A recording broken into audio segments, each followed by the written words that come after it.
కరువు స్కేల్తో ఇలాగా మార్క్ చేసుకోండి.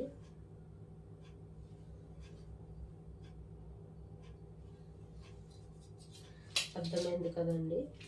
అలాగే ఇక్కడ మీ ఇష్టం అండి, డ్రాప్ షేప్ ఇస్తే డ్రాప్ షేప్ ఇచ్చుకోండి, లేకపోతే మీ ఇష్టం వచ్చిన మోడల్ అయితే కింద అయితే పెట్టుకోండి. నేనైతే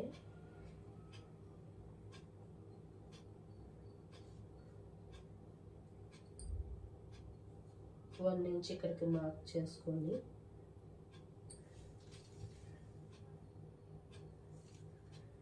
మనకి